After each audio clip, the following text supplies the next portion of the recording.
On this episode of the Oklahoma Breakdown with Ikard and Lehman, presented by Riverwind Casino, we continue our breakdown of OU's roster with the running back position. We talk about OU's 2025 schedule and the drama in the ACC, and we hit all kinds of different things in winners and losers of the weekend. Please download and subscribe to the podcast, rate it 5 stars, and write us a good review. Follow the show on Twitter, Instagram, TikTok, and YouTube. Just search Oklahoma Breakdown on any of those, and you'll find us. All right, our man Michael Hosty will kick this thing off. It's time for the Oklahoma Breakdown. It's a beautiful Sunday, March 24th, and you're listening to the Oklahoma Breakdown with Ikard and Lehman, presented by Riverwind Casino. Riverwind is Oklahoma City's premier casino experience, and there are so many reasons why Riverwind is consistently voted OKC's #1 casino, but it all starts with their amazing variety of gaming thrills and excitement. Riverwind's beautiful, award-winning environment plays host to more than 2,800 of the latest electronic games with a huge selection of table games, including blackjack, blackjack match, roulette, and Teddy's favorite, craps. No matter what your game, Riverwind has it in spades and hearts. And to learn more about their gaming promotions and entertainment options in the month of March, all you got to do is visit riverwind.com. Riverwind Casino, simply the best. Hope everyone had a fantastic spring break. You still in one piece there, Ted? Still in one piece. We made it back. Spring break was awesome. We went to Port Aransas. It was fantastic. And little side note, the guy we rented our bikes from, huge fan of Riverwind Casino. I told him we're from Oklahoma. He goes, "Oh my God, we love Riverwind Casino. We love that place." Well, so do we. Yep. The That's best, funny. the best presenting sponsor in the podcast game. Shout out to Riverwood. Look at that. Yeah. Well, I mean, what are the odds of that? That's hilarious. I don't know. Apparently, they come up all the time from Port Aransas, Texas, to go to Riverwind Casino. Who'd have Who thought? who knew? Please leave us a 5-star review and a nice comment. Also, if your business wants to advertise on the podcast, you can email us at theoklahomabreakdown@gmail.com. Ted, we got a lot to get to, man. So let's jump into it. Let's start like we always do with OU football, and we're going to continue our breakdown of OU's roster with the running back position. But the conversation has to start with the running backs coach, and that is DeMarco Murray. It's always good when other big-time programs want your guys. And in a shocking development throughout the offseason, other people have wanted DeMarco Murray to be their running backs coach. Ohio State came after him. Ohio State's got a ton of resources. It is a massive brand. It is a massive program. I think it's the only other program that ours has an argument to say it's been more consistent than Oklahoma football over the last several decades. But ultimately, considered it as he should and decided to stay at Oklahoma. And I'm assuming we'll be compensated accordingly for that decision. But Ted, this turned into a bit of a development, but ultimately DeMarco Murray staying home. And that's really all that matters to me. Yeah, no, we heard that from Coach Venables that, there were several guys on the coaching staff that people were coming after. DeMarco Murray, Bill Beatonbow, who I'm drawing a blank, Bates, Coach Bates, people were coming after Coach Bates. So it's going to be something that happens when you're having success. And I know that the results haven't necessarily been what we've wanted over the last couple of years, but people can see what's happening. DeMarco has started to recruit really well at running back. Everyone knows what Bill does. Defensive line, we've started to recruit really well. Things are happening. We lost the offensive coordinator to a head coaching position last year after a really good couple of seasons as offensive coordinator. And here's the thing. If we have a good year next year on offense, people are going to be coming after Seth Luttrell for head coaching job or offensive coordinator or John Finley. That's how it goes. When you have success, people that don't have success are wanting to pluck your people to try and rebuild their programs. So it's a sign in my opinion, that things are healthy up at the football offices. I I think it is, if your choices are people wanting your people or people not wanting your people, you want people to want your people. Yep. That means that other people are noticing. And DeMarco's situation, it is different because he is DeMarco Murray. There's still that name recognition, even with recruits, even though DeMarco's been retired for a little bit now, but everyone still knows that he was the NFL Offensive Player of the Year for the Dallas Cowboys. I mean, Yeah. so there is pretty much every school in the country would want DeMarco to be their running backs coach. But as a guy that blocked for DeMarco Murray, I'm just thrilled I don't have to see him wear another logo, man. Yeah. That would have hurt my soul. And we talk a lot about just keeping your guys. And one thing that I absolutely love about the staff is all of the connections they have to OU. Not to say that some of the guys on the staff that don't have those connections, I'm not saying it doesn't mean as much to those guys, but I know it means a hell of a lot to DeMarco Murray to be coaching at his alma mater. I know he loves OU. I've talked to him about it. So there's a business piece to this entire situation, right? And I want DeMarco to get paid as much as possible, but it would have caused me physical pain to see him in Ohio State gear. So I am beyond thrilled that he's staying at Oklahoma, and I'm glad that OU's leadership stepped up the way that they needed to step up to make sure he wasn't going anywhere else. I don't think DeMarco wants to coach anywhere else. I I hope think so. I hope yeah, that's the case. I think I think he loves coaching at OU, and I know there were some family ties for his wife's side of the family there in the state of Ohio, but if he would have left, the optics just would have been terrible, man. Terrible. OU legend leaves for Ohio State. That just would have been a brutal look. I would not have enjoyed the discourse around that. So I'm really glad he's staying put. No, I agree. It's like even if he loves OU, but maybe is ready for a different role, which is natural for people, right? To whatever they're doing, want to grow a little bit, maybe step outside, take on something a little uncomfortable. Like, even if he did that, like the response would be, "How'd you guys screw this up?" Right. So I'm glad that he's still here. And I'll say about DeMarco, I think he can do whatever he wants, including absolutely nothing. Right. That's one of the options.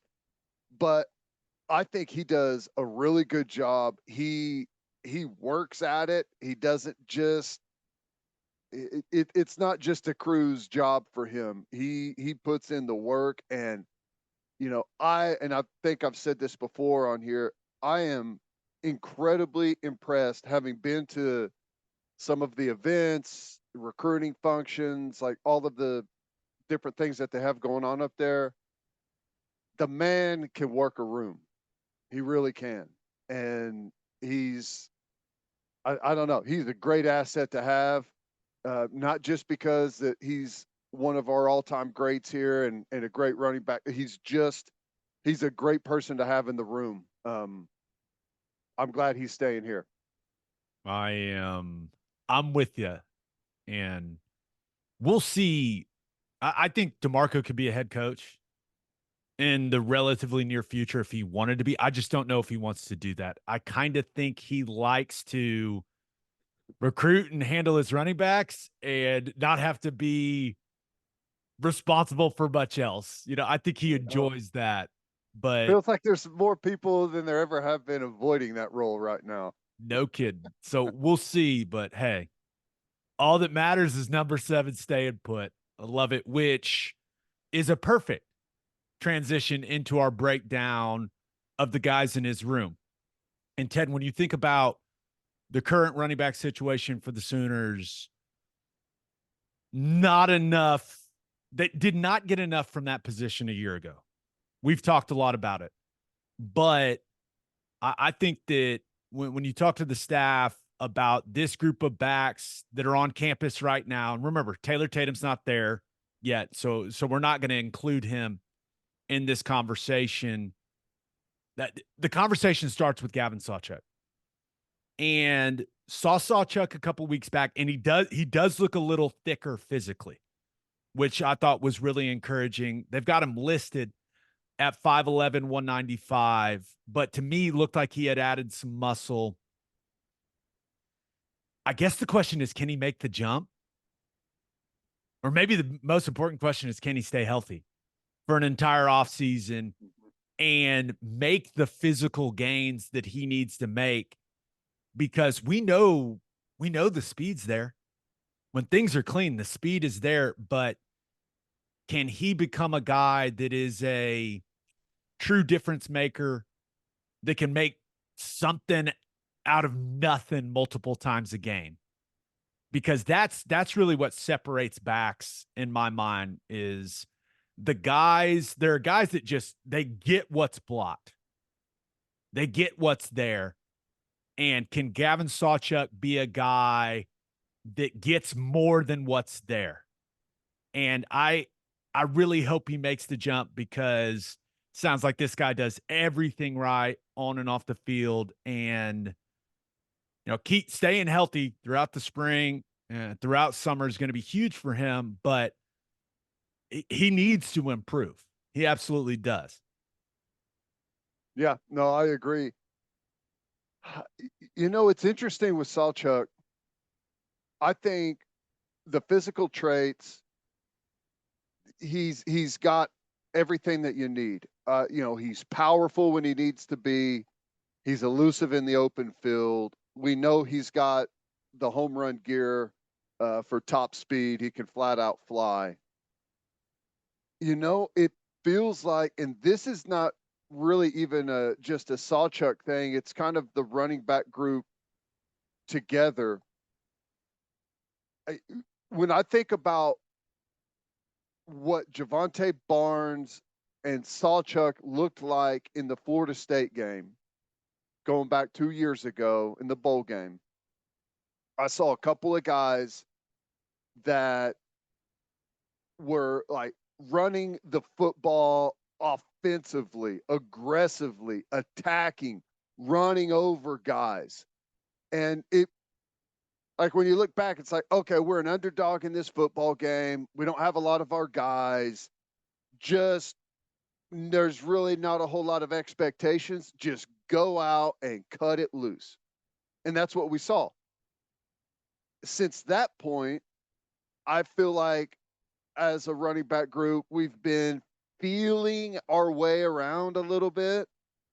Not very assertive, not very aggressive, like trying to make the right play instead of just go, do your thing. And I think, to me, that's the biggest thing with Sawchuk, to cut all of that great athleticism loose. He just needs to go. And I don't know if it was a health thing, maybe holding him back, if it was worried about making a mistake, or I don't know. But I think it's fair to say, for a big chunk last year, it just didn't look like it had the same pop. And then it got better and better towards the end of the season. But I mean, to me, that's the biggest thing.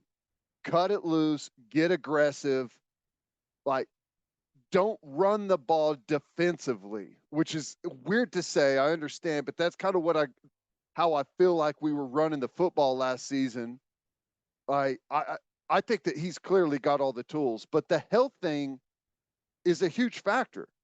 You can't be a soft tissue guy that's always got muscle pulls, and you're missing 2 weeks here and missing a week there, and you're out of training camp. I mean, running back is a rhythm, especially in college. It's like a rhythm position. You need your carries week in, week out.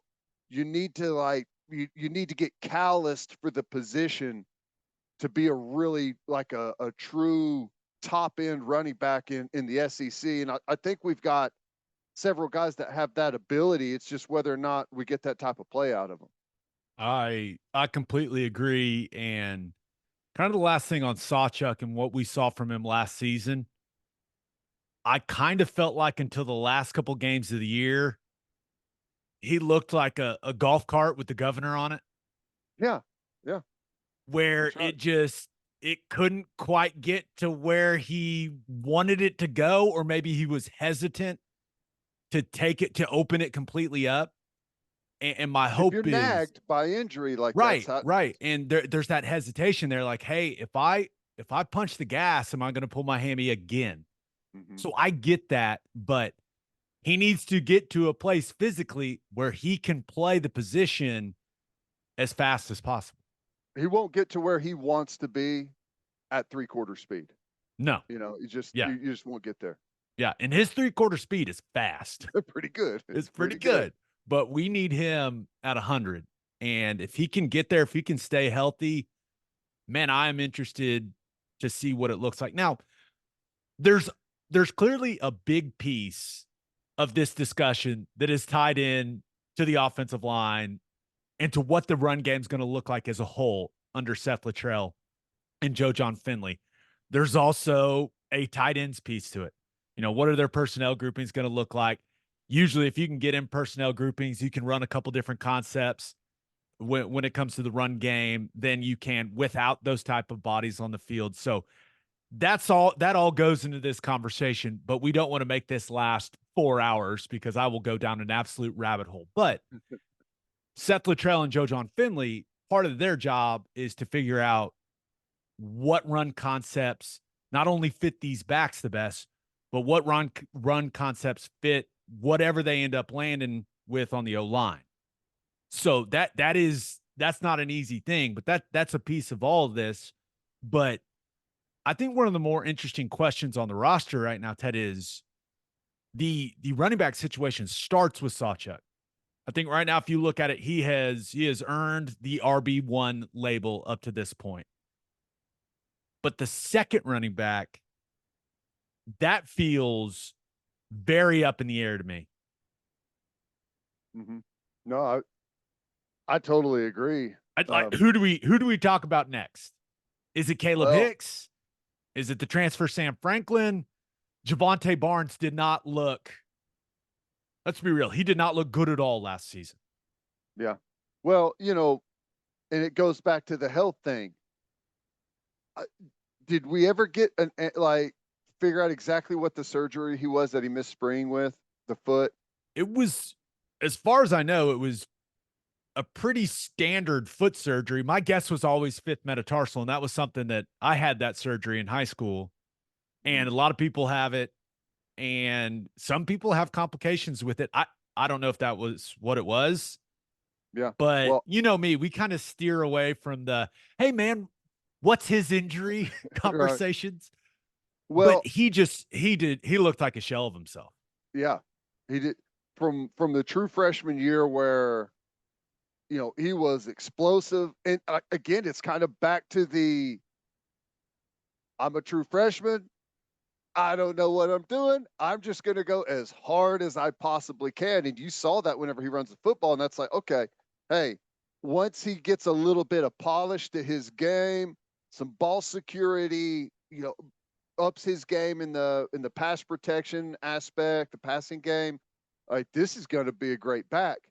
And he was ever able to hit that full speed again, like we saw his freshman year. You know, that's kind of say is like as a position group last year, we were not nearly as explosive as we needed to be. Guys were feeling their way.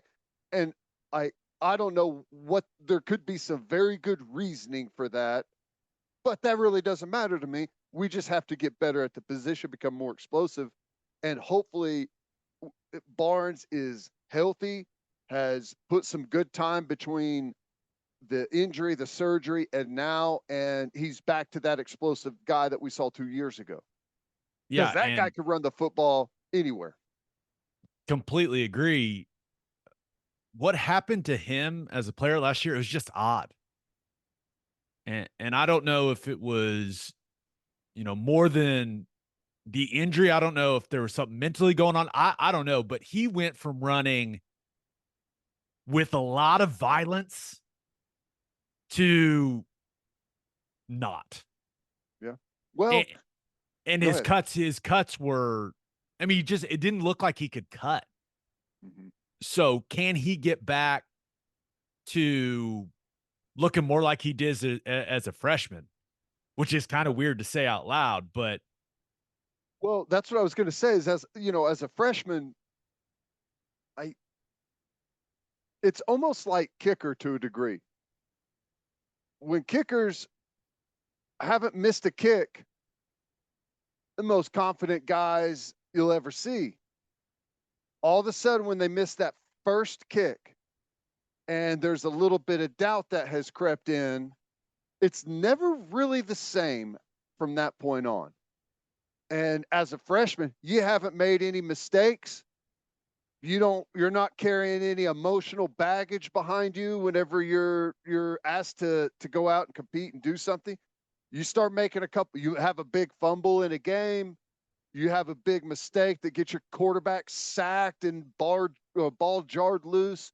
Like whenever you make some mistakes, it can have an effect on how you play, and you can lose some of that aggressiveness and second guess what you do. I don't know if that's the case with the guys, but you know, there's been something that held them back a little bit last year, and maybe it's just the injury thing, but I don't know. We gotta recapture what we had there. we'll see. We'll see what he looks like throughout spring. And yeah, because you start looking at this running back room, there's a lot of guys now. There's a lot of guys that are going to be battling for snaps, and there's no doubt when you line the running backs up and you just look at them, your eyes are drawn to zero. There's just, I mean, Kalib Hicks, he looks like he should be the best running back on the team. 5'11, 216 pounds is what he's listed at on the spring roster. Perfect. He looks fantastic. I had one member of the staff to say he may be too swole, which is a good thing. So you look at his physical build, you look at his quickness, explosiveness, he's got the top end speed that you need. You know, it feels like a no-brainer that'll be a major contributor, but then you start thinking about the types of things that keep young backs off of the field. Now, you've got a lot of stuff going on for college football players, right? But just the football piece that would keep them off the field, it's mental mistakes. It's pass protection, especially like DeMarco is extremely demanding when it comes to knowing your pass protection rules. But if Kalib Hicks can excel in that area, know what he's doing in pass protection, with the way that he looks physically and with how awesome it looks with the running back in number 0, I don't see any way that he's not a big time contributor for this football team. But I guess we'll see, man. I thought we'd see him more last year. We didn't, but he looks fantastic. Mm-hmm. Well, yeah, I remember going out to training camp last year whenever he was a true freshman and watching inside drill, and that's exactly. I was like, who is that guy? And I totally expected him to, you know, to have some type of impact last season. And I think, you know, in hindsight, it can be a good thing that he didn't, you know, for a bunch of reasons. But just the look, the explosiveness that he has, the physicality, the size, 5'11, 216 pounds is exactly what you want. That is like the perfect running back size. And it's going to be a more physical conference. We know that. And he's got the perfect like size, and he looks like an extremely durable type of guy. I'm excited to see more from him. You know, I'll give you the benefit of the doubt on a redshirt freshman year. I You've heard me a million times. I don't expect a whole lot from freshmen whenever they first show up, but he physically has all the tools. You've been here for a year. There's really not a whole lot of excuses anymore. Physically, you can do it, which I know he can. He should be a major contributor in some way. He just looks different than the other guys. And when Look you too good watch to be him, standing on the sideline. yeah, you go out there and you go, you should be on the field. Mhm. So hopefully Kalib Hicks does everything he needs to do, because this team they need game changers at the skill spots. Yeah, And maybe this is the best way to put it. He's got all the common symptoms of a game changer at the running back position when you look yeah, at him and he when you see does. him move. So hopefully he can put it all together. Now, Sam Franklin, the transfer from UT Martin, Ted, he is, first of all, he's listed at 5'10, 200. And they like what they've seen from him in winter workouts, but he is one of the guys on the offense really I'm most interested in seeing, because I just don't really know.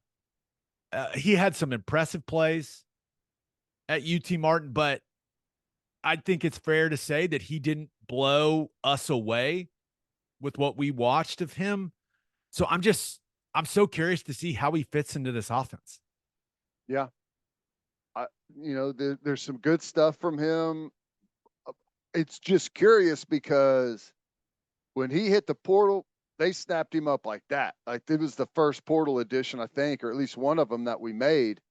So there's something there that they see, and maybe there's a previous relationship in recruiting or something. But yeah, I, I'm fascinated to see how he fits into the mix. Sounds like the offseason went really good for him. Um, if anything, it's adds some good depth and competition there because I think Sawchuk's got the first little run at it, but outside of that, I think everything's up for grabs. Oh, I completely agree. When you look at the running back situation outside of Sawchuk, I mean, Kalib Hicks is extremely talented, hasn't done anything. I mean, Jovantae Barnes is as excited as we were about him as a freshman. Last year happened. Like, you can't just act like it didn't happen. So he's kind of back to square one with me. Mm-hmm. Like, you're gonna have to prove what you got. Yeah, So I would say the backs behind him, and we'll see what Sam Franklin can do, but Franklin's got an opportunity for sure. If the other guys don't make the improvement that they need to make, I mean, you can put a veteran guy out there that may not be quite as talented, but is more reliable. yeah, and has some more miles, and like you said, reliability is. I I I hope we're not in a position where we have to settle on reliability. I mean, ultimately, sometimes you end up there, and that's just how things are. But we are we are way too talented and too explosive at this position. And this, I'm not putting this on Franklin. I'm just, and I totally agree with what you're saying. I just hope that we don't have to settle for reliability, if that makes sense. Like we have guys that are good enough to be explosive at this position, and this could be should be frankly at Oklahoma. We haven't ever been any good being average at running back for the most part. Like Oklahoma's had guys at running back, and it's been the tip of the spear for this program as far as you want to go back. And I'm hoping that we get that again this year. And I know that we've got a super talented group, and everyone offers something a little bit different, which we talk about we like in a position group. So I mean, I'm excited about it, but there is that. You've got the veteran that's carried the ball a bunch of times in Franklin. That's the reliable guy. I hope we don't have to settle and it doesn't come down to that. We're going to the SEC, man. We need explosive and talented at the running back position. Yep. Yeah, and maybe Franklin is more talented and more explosive than what we saw on tape. Yeah. Yeah, maybe he is. I don't know. Can't wait to find out. Yeah. But that's where it goes back to Kalib Hicks and to Gavin Sawchuk. Like, Sawchuk has elite speed. Just looking at Kalib Hicks's physical build, that's a guy that needs to be a factor. Like, those guys need to step up and be the guys at the running back spot. And we'll see with Barnes. I just don't know with everything going on there. But yeah, you can't just in this first year in the SEC, especially with all the question marks along the offensive line, I feel like you can't just roll, for lack of a better term, a guy out there at running back. You need a couple dudes. I agree. The SEC is really no different in this aspect than anywhere else. Like, if you want to go compete to win the conference, you got to have a back. You got to have maybe a couple of backs, and that's what's happened in this conference. And it's really been no different. The Big Ten is the same way. Quarterback is always going to be right there at the top, and running back in college football is probably a close second. And I know receivers are getting more into it and all that stuff, but point is, I think everyone understands how important the running back position is to this defense or this football team. It's important to the defense. I know you're always thinking about the defense. The run game is very important to the defense. Now, Xavier Robinson is in early and listed at 6 foot, 228 pounds. So when you just see that on paper, you go, okay, that kind of separates him from the group, right? He would be labeled as the big back, and the coaches have been very pleased. I mean, Venables said it on here. He's done a better job than he thought he would, and with the way that he's transformed his body since arriving in January. So I feel like the one thing he's got going for him is he's just bigger than the other guys. He's got a little bit more girth than the other backs. And if you're a freshman and you're trying to get on the field, one way to do it is have a different skill set than the other guys in your position group. So I don't know if he's a guy that's going to be ready to be the short yardage and goal line type of guy in the fall as a true freshman. It's a big responsibility, but that question begins being answered here in spring ball. It's a big responsibility, but it's also like really exactly what you want is to be a role guy early in your career. We don't need you worrying about everything. Just keep it narrow, right? This is what we need you for. I think that would go really well for him. And he does have some good size. And I feel like at 228, he's leaned out some, hasn't he? From whatever, like what he was listed at was like 240, right? Yeah. Yeah. So I mean, that's good. Get the body comp where they want it. And I'm sure he'll probably build from that point, maybe a little bit more slowly. But, if you've got a 230-pound running back that has good explosiveness and good speed, I mean, when we're talking about short yardage, it's 6 or 8 inches for a first down. And there's a difference in tackling a 230-pounder than there is a 200-pounder. There just is. I mean, the mass is harder to stop. So if we could have ourselves a big go-to short yardage and goal line back, that'd be good. A little force equals mass times acceleration discussion here on the podcast. Don't say we don't teach you stuff, people. Come on. Hey, as a linebacker, scouting report comes up. First thing I go to, how heavy are the running backs? 195, 200, no big deal. 205, 215, okay. 220, 230, you've got my attention. All right.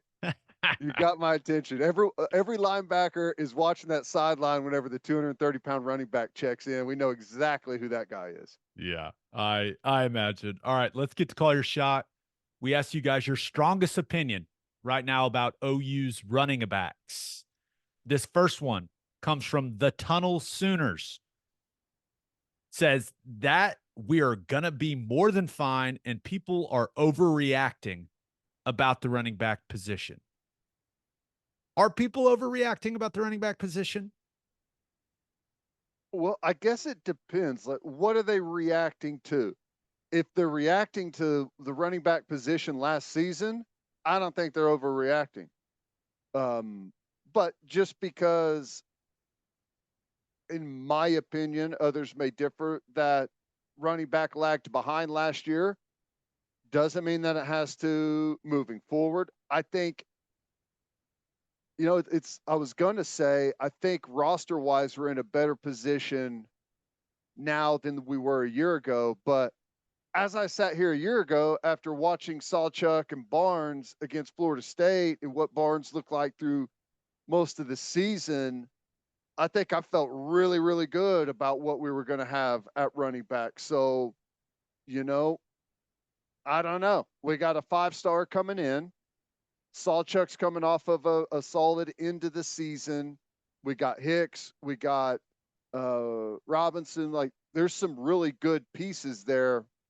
We just got to see what it looks like. A lot of it comes down to, like what you said earlier, the offensive line and the tight end position. I think the tight end position is going to be a big improvement overall from what we saw last year, and that could help the running game a lot.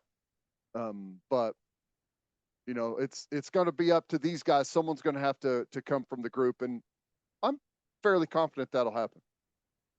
And then let's not forget, number 1 running back recruit in the country will be here in the summer.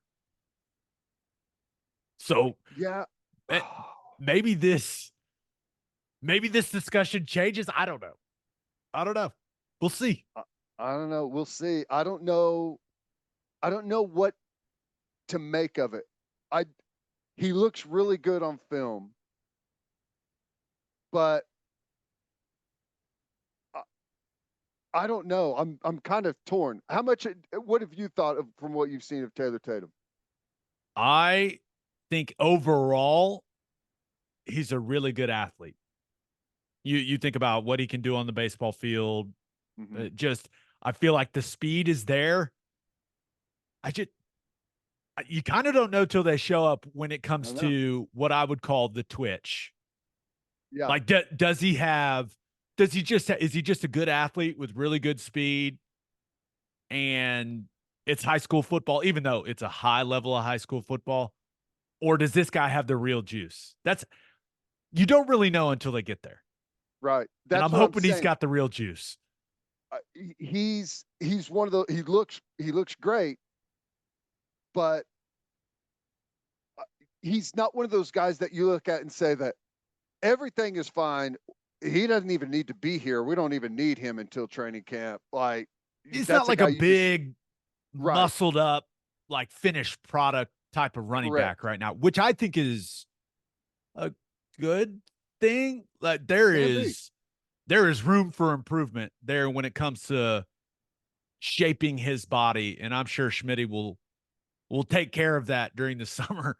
But yeah, I think that I don't want to say he's raw. That's not the right term, but he's not. Maybe the best way to put it is some of these 5-stars show up and you're like, damn, that guy looks like how much room for physical growth does he have? Taylor Tatum, for me, with what I've seen, that's not the case. Like, I think there is improvement to be made, and it will be made. And that's why I say I don't know what he's going to be as a player, because I don't think he's close to being a finished product physically as a football player. I think that's what I'm getting at. He's the number 1 running back of the country, but it's Adrian Peterson is not walking through the door type of guy. You know what I'm saying? No, he's like, that's not what I've seen, at least. Yeah. Maybe he is. Hopefully he is, but I don't know. I guess maybe I just haven't seen enough up to this point. We'll be see. Cool if he was the next Adrian Peterson. No that would make things more fun. This last one comes from Kevin Burr, who says, going to need to break a few tackles this year against much better talent. I expect us to be better because being worse is not an option, and continuing the trajectory of getting better year over year. So I I agree, Kevin. I think that the Sooners are going to be playing against better players this year. So that's why I feel like some people think we are pretty critical of the running back position, but it just is what it is, man. You got to have guys that turn 3-yard gains into 20-yard gains and turn 15-yard gains into 40-yard gains. Like, you have to have those type of guys, and hopefully all these guys can be healthy, and we'll see who emerges as the 3 or 4 guys that are major factors throughout the season. Yeah, and you've talked about this before. I think there's a feeling that a successfully blocked running play is a wide open hole with, just you follow the stripes to the end zone. It's just not real life, man. It's not a really perfectly blocked running play can be, we got a hat on a hat everywhere, and then you are one-on-one at the line of scrimmage with the unblocked guy, and you got to go make something happen. The best way I can put it is when you are diagramming run plays, there's going to be an unblocked guy typically, and the offensive staff turns to the running back group and goes, "That's your guy." It is their job to make that guy miss. Now, does it make their job easier if the hole is wider? Absolutely. There's no doubt about it. Does it make it easier if a wide receiver goes and cracks the safety and you are now one-on-one with a corner in a crack replace concept? Absolutely. Make corners tackle. But yeah, this notion that everything should just be blocked up and the running back shouldn't be touched until 5 yards past the line of scrimmage, that's just not real life. It's especially not real life in the SEC. So that's where we say it a lot. You got to have a guy at running back that is dynamic, man. You got to have a guy that's got the juice. And I don't think we had a guy like that last season. Sawchuk at the end of the year, you saw some flashes where you went, okay, he's looking close to 100%. If he's not there, he's close. But it just needs to get ramped up, man, because life's going to be harder in the SEC. The holes are going to be smaller. You're going to have to run through more trash to have a successful running game. You just are. It has to be more violent. Violence is the key all around. Just crank up the violence all around. There you go. Nothing that parents listening to the podcast with their children want us to say more than that. Just crank up the violence, guys. It's fine. That's it. All right. We've got an SEC schedule for 2025. We've got drama in the ACC.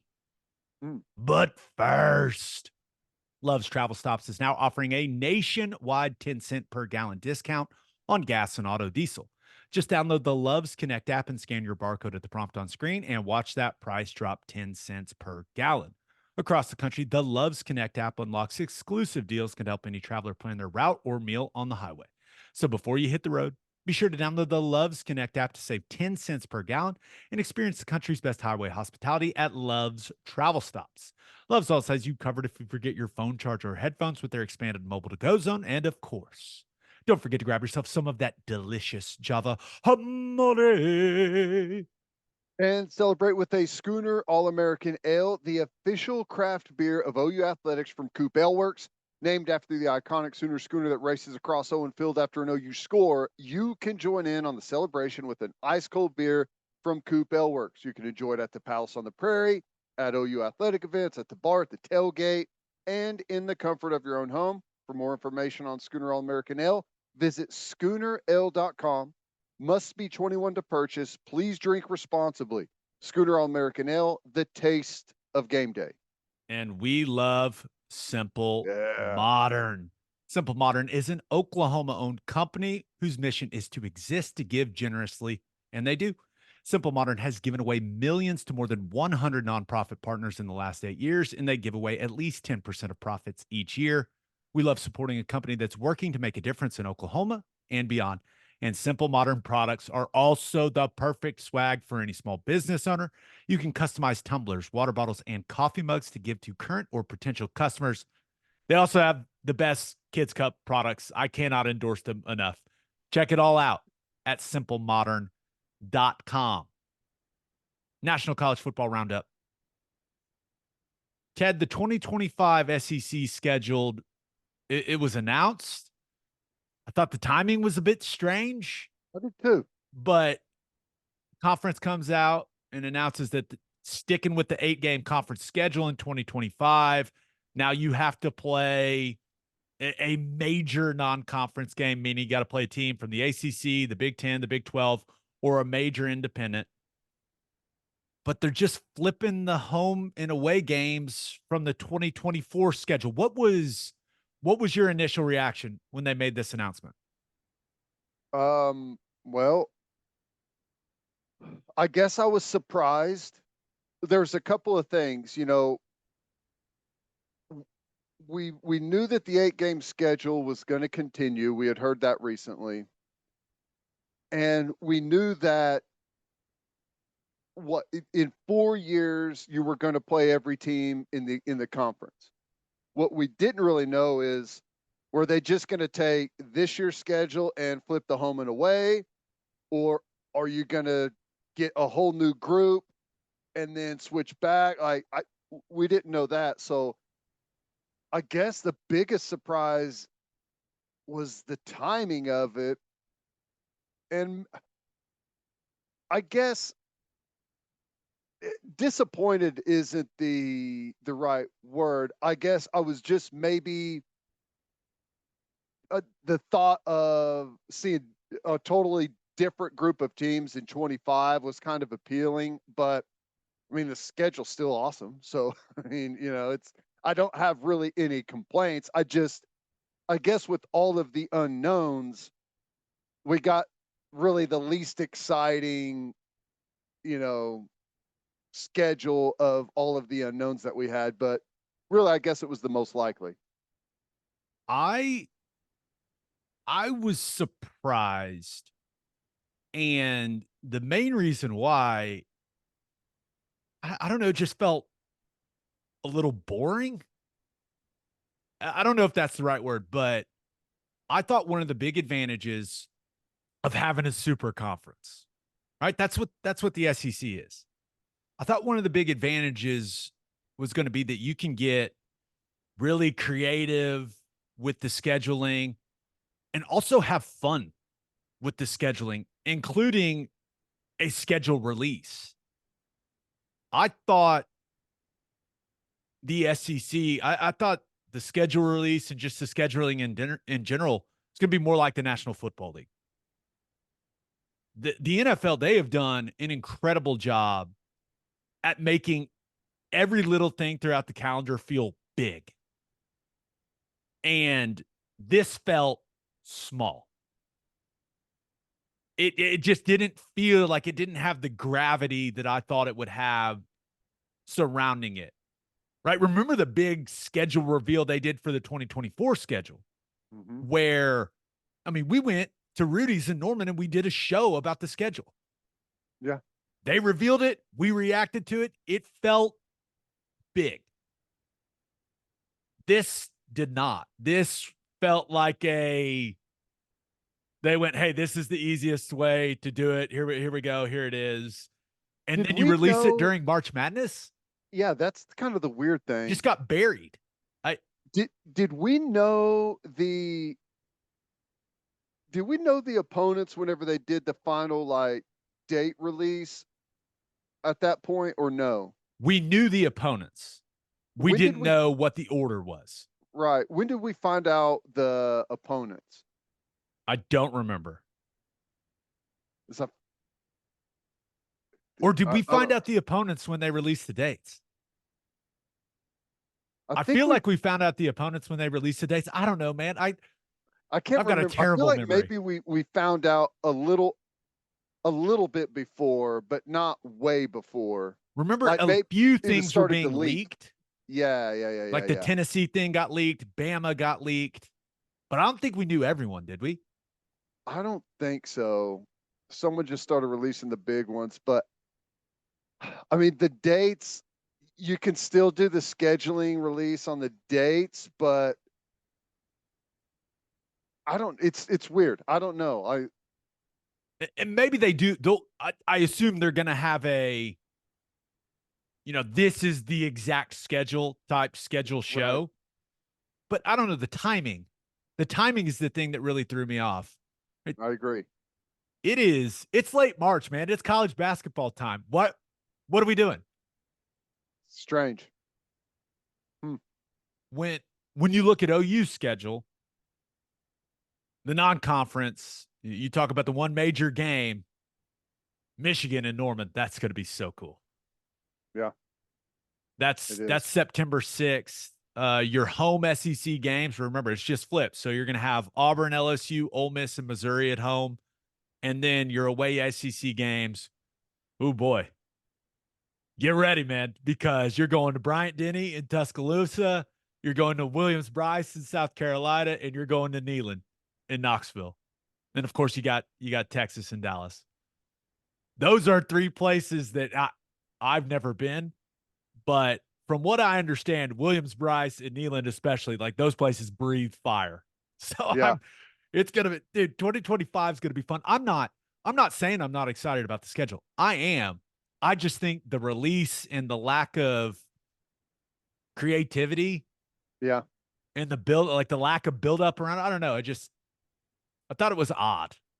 Don't waste great content whenever you've got it, right? You Yeah. know, it's like it was like a hidden news dump, which is like anti SEC. Like, hey, I can even understand if there's all the basketball talk and spring football's about to start up and you want to get the conversation going about spring football, but you could even have done it a little bit better timing and a little more dramatically, I guess, just to start to leak some of those details out. I don't know, but uh, the schedule next year, though, is going to be amazing. I mean, you have home games against Michigan, Auburn, LSU, Ole Miss, and Missouri, and you're going on the road for Alabama, South Carolina, Tennessee. I mean, this year's schedule is the best schedule we've had in I don't know how long, maybe Ever. as long as I've ever been covering or affiliated with Oklahoma football. And next year's schedule is better. The question is, what's the schedule look like the year after that? Or maybe the question is, they released this 2025 schedule, but is there a little asterisk that said, hey, subject to change? Yeah. Because everything going on in the ACC, it makes me wonder, is the way that the SEC, the members of is it going to look different when 2025 rolls around? Because we've talked about the legal battle that Florida State and the ACC are already in. Well, the Clemson Tigers have joined the party. They are suing the ACC. The ACC has sued them back. Clemson wants out of the grant of rights. They don't want to have to pay the exit fee. We know that Florida State has made a similar argument. Ted, it's never good when the flagship schools in your conference are suing you and you're suing them back. I would say that's not the recipe for a great relationship and does not bring the conference stability. No, it really doesn't. And I don't know, the Notre Dame got some assurances uh in the expanded playoff agreement that they've all come to. I don't exactly know what they are, but like there had to have been a little bit of hope that the ACC was like, maybe this is our chance to get Notre Dame to lock into our conference. That didn't happen, and now you've got Clemson and Florida State uh, coming after you legally. It feels like on the brink, right? Oh, the ACC feels like it is on the verge of just absolutely collapsing. Now, I'm not a lawyer. I do think it's interesting that Clemson especially is saying, hey, yeah, you know the contract that we signed that says if we leave, you get all the revenue to our home games. Yeah, no. That's not how this works. That's what you signed. That's where it is. It feels like a slippery slope for everyone involved. If you can just get out of contracts like this, what prevents any team from saying, you know what? It looks more fun over there. We're going to go over there. I know we signed that contract that says we can't do that, but we're going to go. See ya. Yeah. So it's going to be interesting to see how it all plays out. And reminder, the ACC grant of rights not up until 2036. So I understand why Florida State and Clemson won out. Right? They don't want to fall behind. They won out for the same reason that OU's leadership said, hey, we need to get out of here before we feel this feeling. Too late. Yeah. And that's the feeling that Florida State and Clemson and, hey, North Carolina, they're the head or the chair of the board of trustees came out and had some interesting quotes, basically saying that it feels like the ACC is representing the bottom tier of the membership at the expense of the top tier. He did everything but say, hey, yeah, we are on Florida State and Clemson's side on this. Well, you go back a long ways, and whenever all of the Oklahoma, Texas stuff started going, and there was conversation about what's going to happen with the ACC, who would the SEC want out of the ACC? And the names were interesting. It was Florida State and Clemson, which you would always say, yeah, that makes sense. But the other names were North Carolina and I want to say Virginia. And at flagship, first, it's like, large schools. Yeah, well, why those? Well, those are big population areas where the SEC has, like, those are big television market areas. They've got no exposure there. They've already got exposure in Florida, and they've got exposure around the southern part of the ACC. They don't have television exposure in North Carolina and Virginia. So those are interesting ones, but I don't know what's going to happen. Like, if people thought that college football has changed an incredible amount from like COVID until now with the transfer portal, with NIL, with conference realignment, you ain't seen nothing yet. It's about to change in a whole bunch of more dramatic ways than it already has. And when do we get that final product to where we can say, okay, this is our new layout, our new format. This is what we have moving forward. I don't know when we get to that, but it's going to keep changing.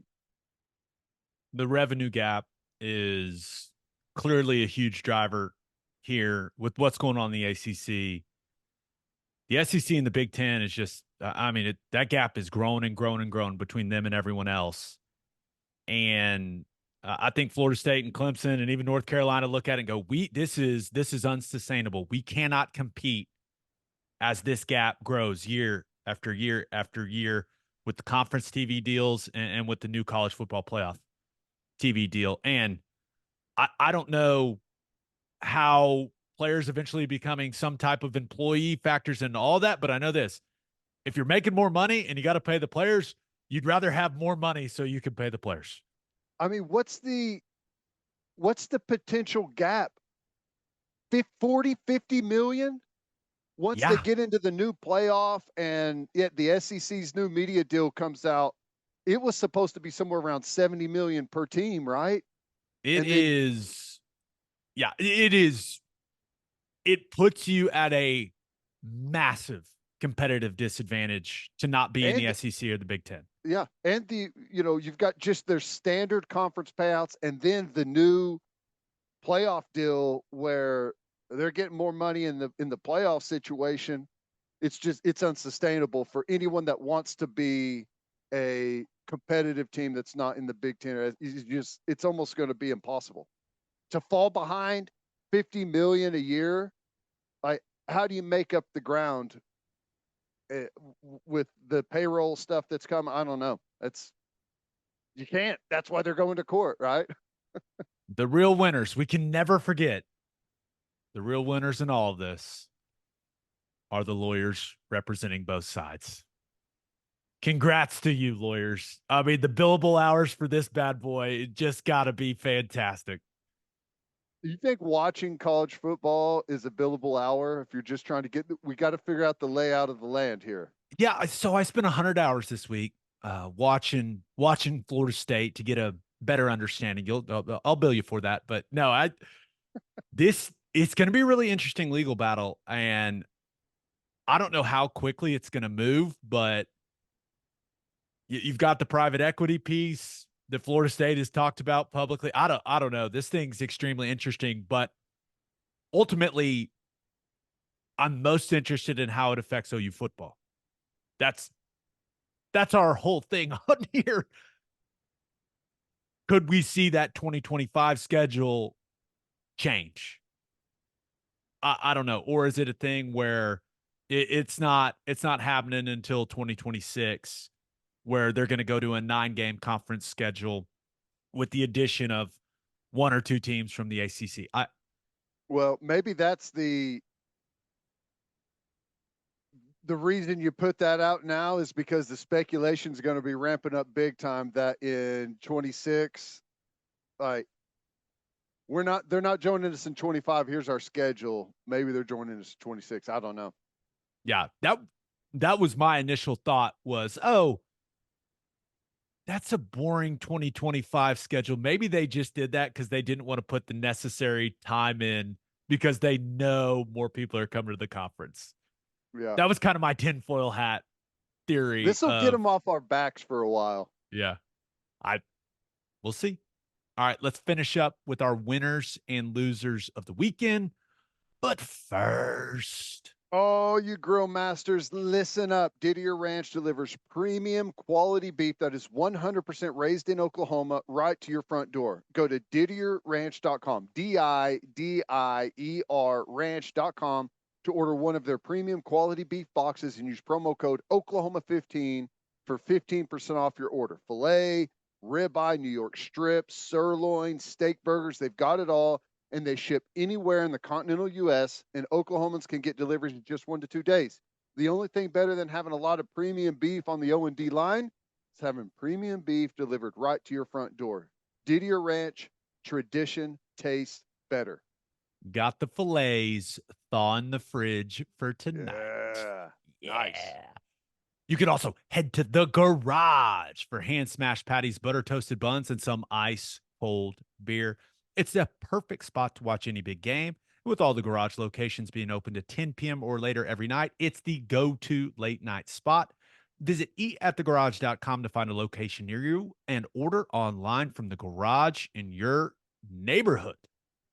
As always, Ted, kick us off. Who do you have as your winner of the weekend? Well, we've got college hoops, March Madness going on, so I had to take a winner from there. And I had to go with Gonzaga. 10 Sweet 16s in a row. Is that one of the best stretches in college sports that we've seen and that is the least talked about? Is it 10 or 9? Because I read 9. Maybe it's, well. Does 2020 not count? I think maybe that's it. Let's call it 10 then, because 2 years, 9 straight Sweet 16s. No, I am. No. Let's just call it 10 because I'm fairly confident Gonzaga goes to the Sweet 16 that season. Yeah, I think that's right. There's a pattern here. It's a crazy accomplishment with, there's been years where maybe they weren't expected to do as much. There's been other years whenever they've been a massive favorite. And to not fall victim to one of the things that we see every year is the high seed go down. And it's incredible. is different. Like, I think, right, you think of Kansas as one of the premier names in college basketball, and they ain't close to that for Sweet 16s. I mean, that's crazy over that stretch. So, uh, awesome. Now they knocked off Kansas. It wasn't a full strength Kansas.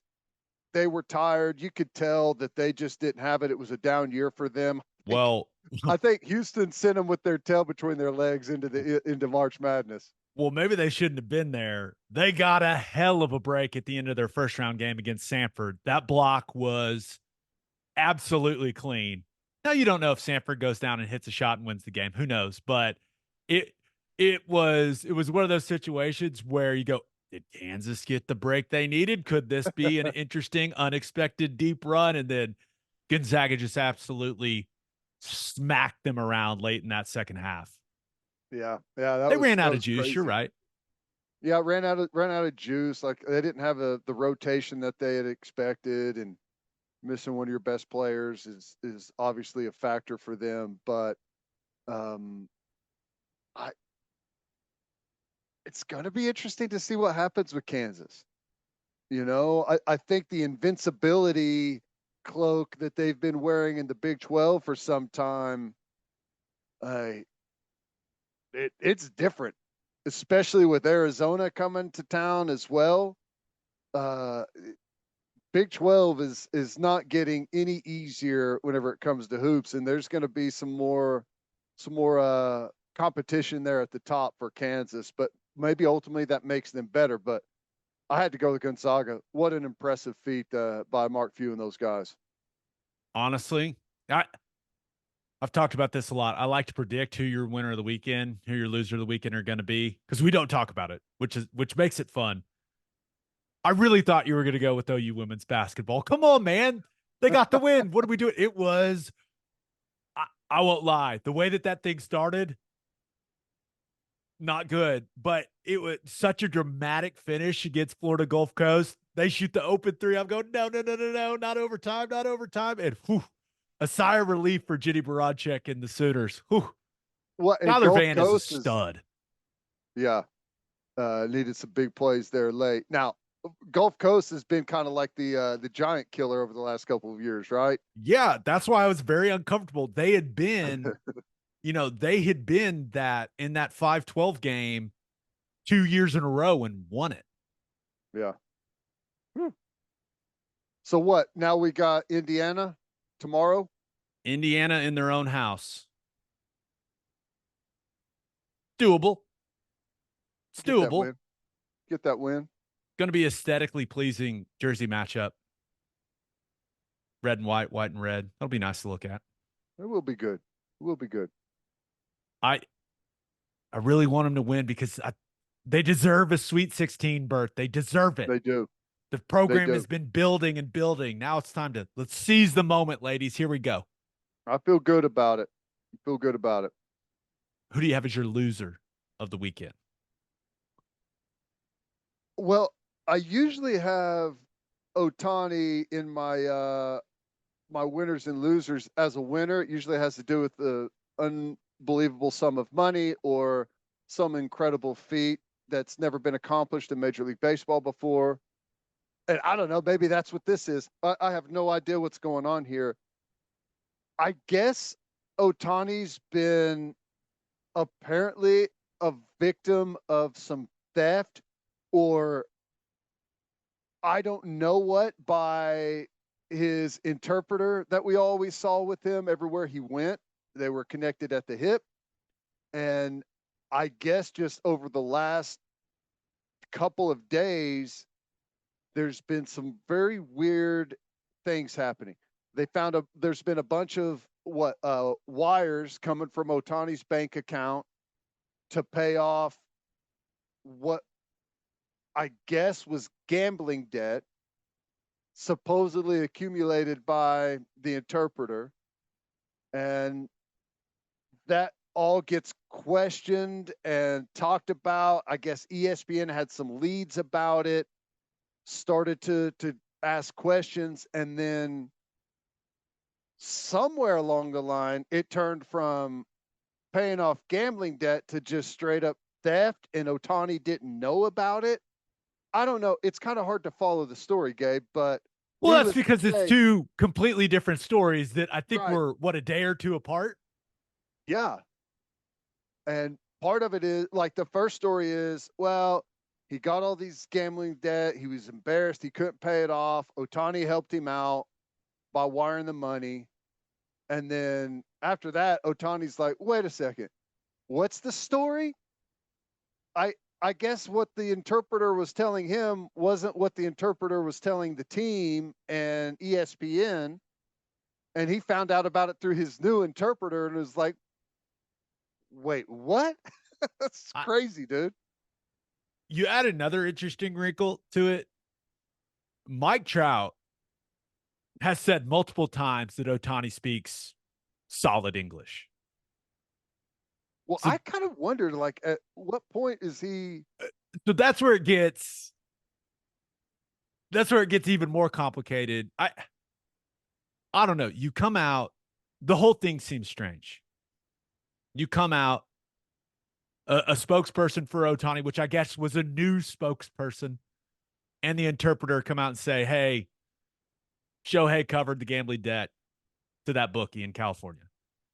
Then lawyers get involved, and that story completely changes to it being theft and Ohtani knowing nothing about it. Well, which is it, man? Well, I think there's 3 possible scenarios. Scenario 1, he paid the gambling debt, and they're worried about the optics of him paying off the gambling debt. The second one is he didn't know about it, didn't know where the wires were going or that the wires occurred, so it was theft. And the third is he ran up some huge gambling debt and the interpreter's taking the fall for him. Is it bad that option 3 feels kind of, I mean, because changing the story that dramatically, the guy was in the dugout. Yes. I mean, they're over there playing. It was in Schultz, like they're over there playing baseball. He wasn't acting. He wasn't treating the guy like it's a guy that stole a bunch of money for him, $4.5 million. Yeah. All I know, and I assume we're going to get more details about this. Let's just hope neither of them bet on baseball. Because if the bets were on baseball, it's going to be a big problem. And I don't know how long Ohtani's suspension would be, but that would be an absolute disaster for Major League Baseball. If he's betting on college hoops, he's betting on the NBA, who cares? That is not illegal in Major League Baseball. But if there's some baseball bets in there, that's all of a sudden this really odd story turns into the biggest story baseball's had in a long time. And Ted, this guy is the face of the league. We talk very little baseball on this podcast. And when we talk baseball, about 50% of the time it's about Ohtani. Right. Yeah. So the changing of the story, just the way that it feels, is the biggest name in baseball. He's the most famous baseball player in the world. This feels like it's on the edge of being an absolute disaster for Major League Baseball. We're gonna have to wait and see what the truth is if we ever get it. I don't know, man. Which, let me say this. The availability of gambling to be able to do it by your phone anywhere you go at all hours is a very bad combination with young guys that have a ton of money, spend a lot of time on the road, like looking for some type of excitement, like, as well as I do. Gambling in an NFL locker room on cards, on paper, rock, scissors on throwing a tape ball from your ankle into a trash can. Like, it doesn't matter what it is. There's big stakes gambling a lot in locker rooms. And now that you can do it on your phone, I would bet that 80% of professional athletes are gambling on sports in some capacity, and it may be higher than that. Whether it's like you daily can't bet on your stuff sport. Right. I don't know what Major League Baseball is going to do if they find out he was betting on baseball. And there's a Twitter thread out there, this anonymous account that's got like, hey, there were some bets, big bets placed, like in Ohtani's, I think I want to say it was like his hometown. And there was days that Ohtani was pitching. No one knows if they're credible or not. But a lot of people were quote tweeting going, hey, if this stuff's true, whoa. Wow. So I don't know how deep this thing goes. I hope. Like he was wiring the money overseas and they were placing those bets overseas. Is that what that was? Or well, there were sizable bets being made on how many runs he would give up, how many runs the opponent would score, that type of stuff. Gotcha. That's what this completely anonymous Twitter account was putting out. But there was a lot of detail in the tweets. Well, hey, man, you can't give them credibility though. Like you just can't. But it did make you wonder. Part of the reason I need an interpreter to walk around with me all the time to where I can just claim, well, I didn't know. There's, it's kind of lost in translation. I don't know what happened. It's like the Dave Chappelle stand up. I didn't know I couldn't do that. It is on the brink of disaster for Major League Baseball. That's all I know. Yeah. Wow. Not the attention the Dodgers were hoping they'd get when they signed the guy. My goodness. No kidding. Wow. Let's get to my winner and loser. But first, attention business owners, you need Insurica in your life. Insurica is one of the country's largest insurance brokers with 30 offices throughout Oklahoma, Texas, and the Southwest. Insurica is able to customize programs by accessing the latest information from many insurance carriers. They compare and contrast coverage offerings and pricing in order to design a cost-effective, comprehensive program to meet your business's specific needs. If your business partners with Insurica, you'll save huge amounts of money and take back control of your total cost of risk. If your business wants to be best in class, connect with Insurica at insurica.com. That's INSURICA.com.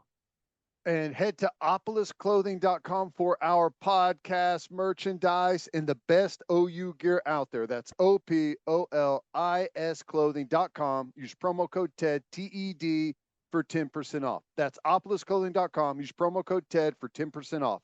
Buttery soft and 10% off. We should probably come up with something that people could buy and wear to the spring game. That just crossed my mind. Is it too late? No. We got almost a month. Okay. Well, I'll send some text messages. Yeah. Try to get something lined up. All right. For my winner of the weekend, we do not talk a lot of OU women's gymnastics on here. It has a lot to do with us not knowing anything about gymnastics, people. That's the only reason, okay? But they won their third straight Big 12 title, and they did it with the highest NCAA team score in history. Sounds pretty dang good to me, Ted. Yeah, it's crazy that they just keep setting records and getting better and better. They are the juggernaut of NCAA gymnastics right now. Incredibly impressive with what they do. I don't know how they do it. I don't know. It's like they've been so good previously, and it's like they're just handing out perfect 10s left and right. I guess I'm shocked that they got the highest score in history, which they probably have like the top 5 high scores or something crazy, but I mean, it's impressive. No doubt. Now, I also thought about going with Formula One. Been a while since we talked some Formula One, and because Verstappen just wins everything except for this weekend, Ferrari with the 1-2 signs and Leclerc finish in the Australian Grand Prix. Now, it could have something to do with part of Verstappen's car just kind of blowing up, but hey, congrats, Ferrari. Way to go. Nicely done. So did someone, I just kind of scanned the headlines. Did the leader crash on the final lap? And then Yeah, Ferrari went 1-2? just, and Hamilton went out of the race as well. Both Mercedes, double Elam did not Well, finish for Mercedes. it was George Russell, and it was not a good situation. It looked, boy. It's fine. Sounds like he's fine, but it was kind of gnarly looking. But I'm happy for Formula One. Someone other than Verstappen. Little change up for a change. Guy had what like 10 in a row. It was crazy. Easily, like not just 10 in a row. It's like he's on a totally different level than everyone else. Yeah. Now, my winner of the weekend. There's always someone in the tournament that kind of emerges as America's guy. Right. And I thought it may be the Golke guy. That's his name, right? From Oakland, that hit all the threes. Mm-hmm. He kind of felt like maybe he was going to be the guy, but no. They had to battle it out to see who's the guy. Yeah. He ran into the DJ Bird show, baby. The big fella, the big lefty, the sweet feet. I feel like he's become the face of the tournament. And the NC State beats Oakland in overtime to send NC State to the Sweet 16 for the first time in 9 years. And big DJ Burns, 24-11, and was awesome in the overtime. And NC State was one of those teams. They were a bubble team, and they have absolutely gotten hot at the right time. 7 straight postseason wins for the Wolfpack. Won the ACC tournament. Beat Carolina in the final of that. And you look at DJ Burns, dude is on a heater. 20 in the ACC tourney final to beat Carolina. Had 16 in their win over Tech in the first round, and 24 for them to beat Oakland and send them to the Sweet 16. And all I can think about is how he would look at offensive tackle. Oh, man. That's all I can think about, Ted. I watch the guy. I see the touch. I see the movement skills. He's not an NBA player. We all know that. He's listed at 6'9", 275. I think I would go out on a limb and say that's probably a little light. There's no way in hell that guy weighs 275 pounds. He weighs 300 pounds at the very least. The very least. And DJ, you're the face of the tournament. You're America's guy right now, but let's just see what a pass set looks like. That's all I'm saying. Hey, whenever he gets that ball and gets that little running left-handed hook shot. Oh, it's sweet. It's almost like a pin pull, just running that little hoop. Don't get me excited, Ted. What are you doing? Stop it.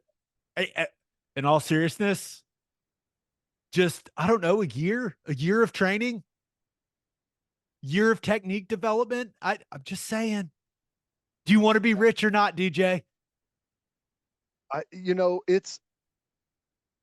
It's shockingly pleasant to watch some inside basketball, right? To see a big post guy going to work, and he's a really good passer when they come down to double and triple team him, finding guys out on the wing or just carving up the Oakland zone. Yeah, it's fun to watch. Now, I remember I watched that, just happened on the ACC championship game with North Carolina, and I was like, I like this team. I like them a lot after they won that game. It was one of the reasons we didn't make the tournament, but they were one of my favorites going in, and they've been fun to watch so far. I hope the fun continues. We'll see. I'm just saying, just consider it. I'm sure the football staff there has walked by him in the cafeteria once or twice and go, hey, what do you think?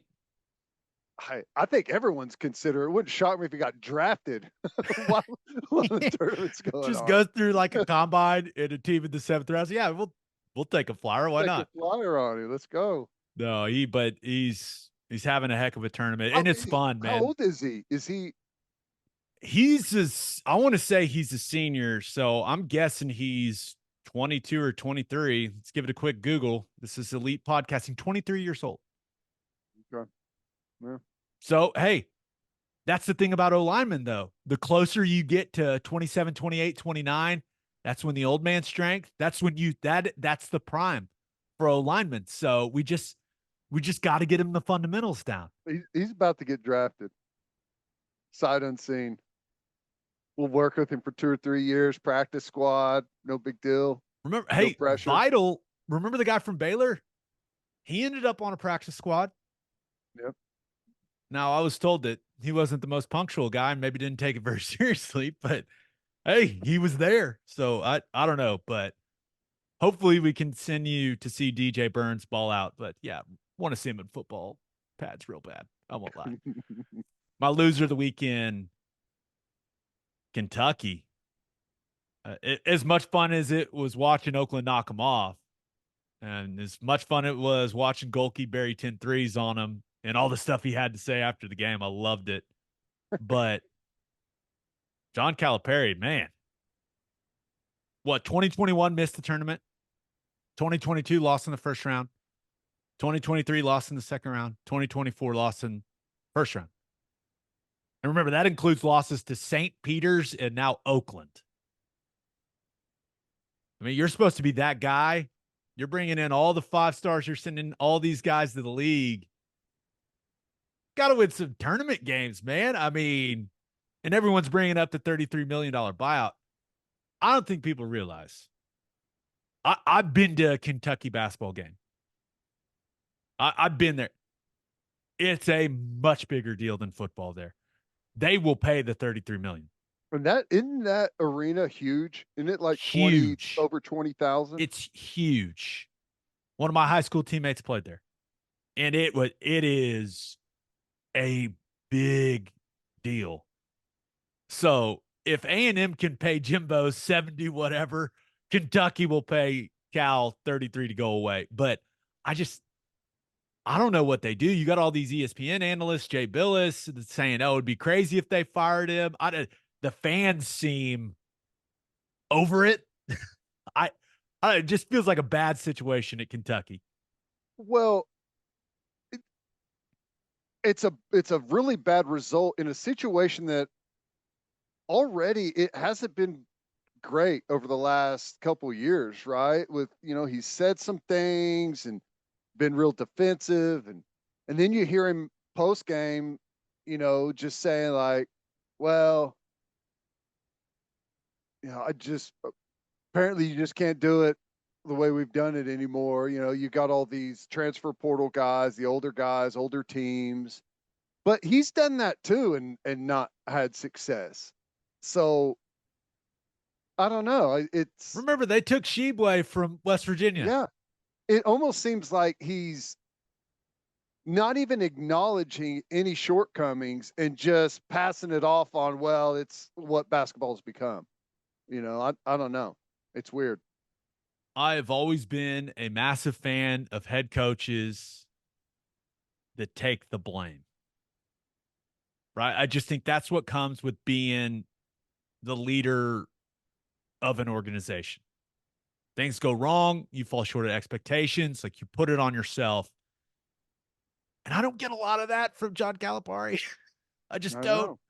So I don't know, but while things are bad at Kentucky, they may be worse at LSU right now.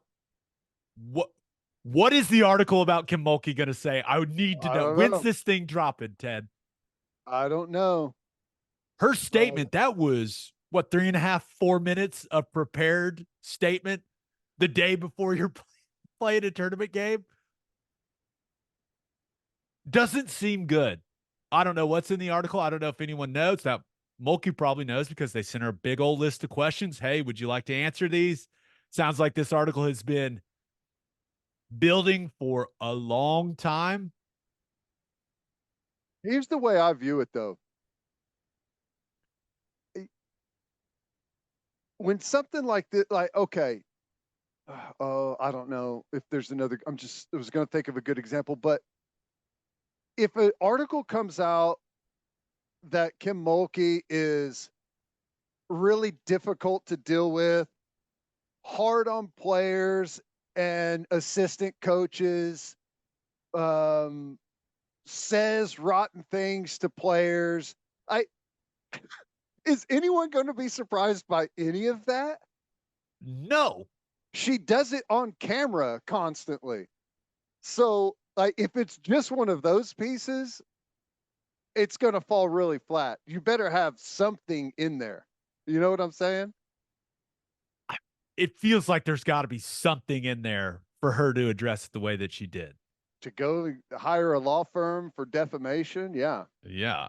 So I don't know what it's going to be, but and I don't know if this makes me a bad person or not. It makes the women's tournament even more intriguing.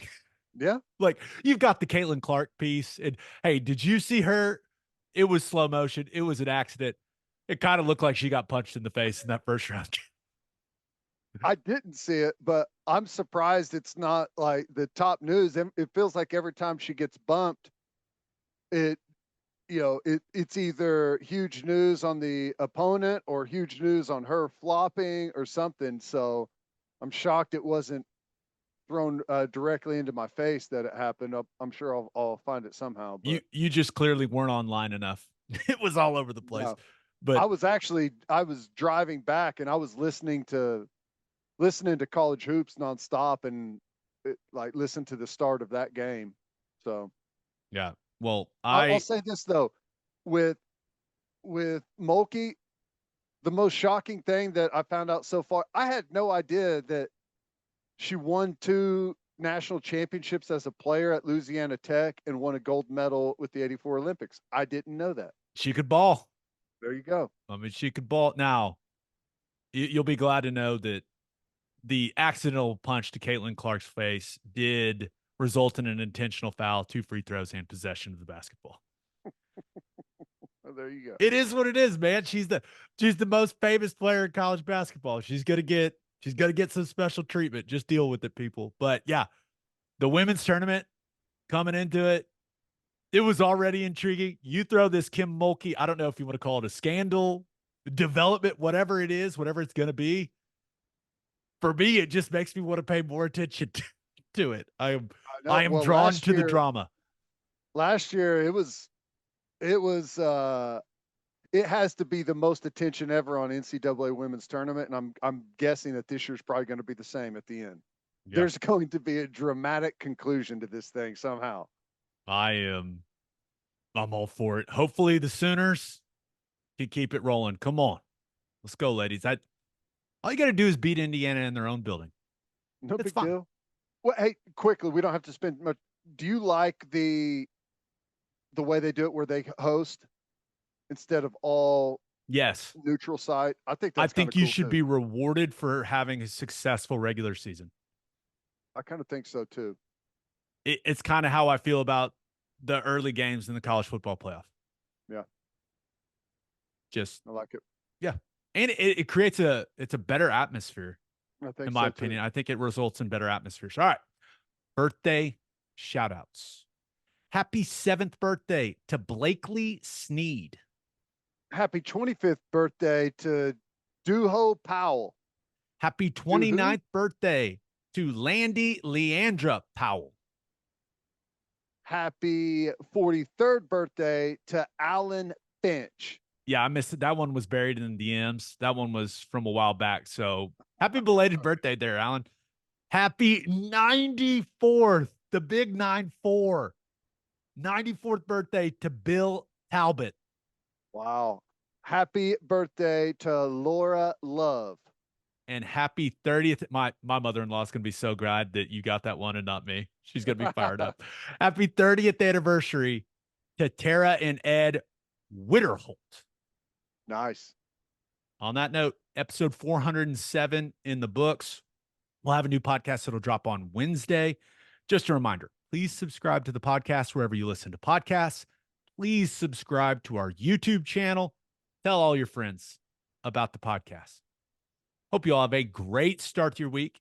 And until next time, we appreciate y'all for listening. Do what you always do, Oklahoma. Take care of each other.